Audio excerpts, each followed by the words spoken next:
Hello, my name is Dean Gano. I'm often asked what I do for a living, and I always laugh before I give the following simple answer.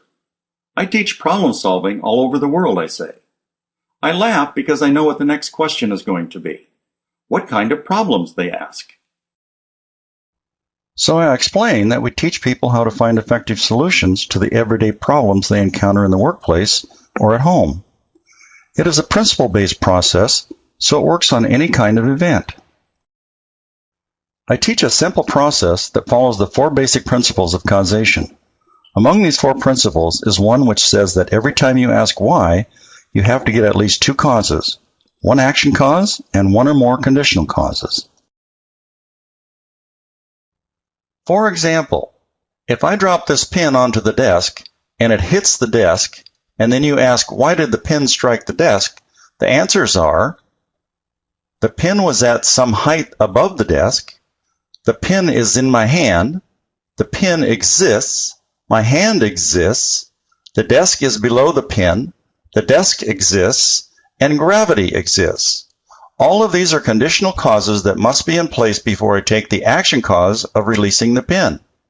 So in this example, there were 7 conditional causes and 1 action cause. Everything that happens in our world follows this simple principle. Yet we are not taught this in our schools, nor do we use it when confronted with a problem. Let's look at this principle a little bit closer to see if there is more to discover. If we ask why of each of these causes again, we must get at least 2 causes for each why question. So now we will have at least 16 causes of why the pin struck the desk. As we keep asking why, we can see that reality gets very complicated very quickly, and the human mind simply can't deal with it.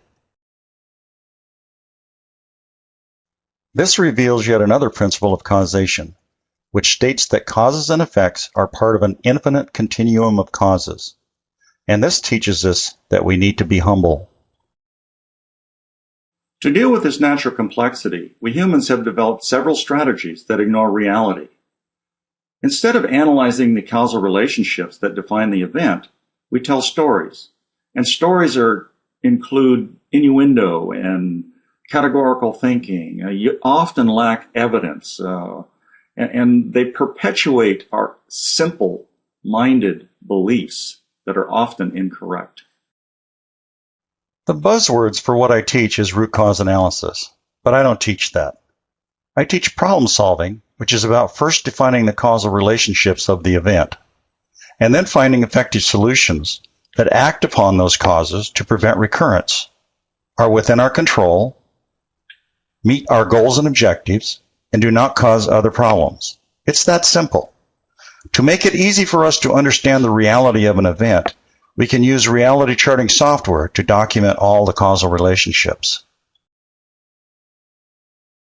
It is really quite amazing how something so simple can be so powerful. But what is more amazing is that our education system totally fails to teach the principles of causation. And as such, we continue down the path of ignorance, without realizing how complex reality really is. To learn more about this simple process, try it for yourself. You don't need any special training. Simply go to realitycharting.com, click on Downloads, and download the RC Simplified software, or a trial version of reality charting.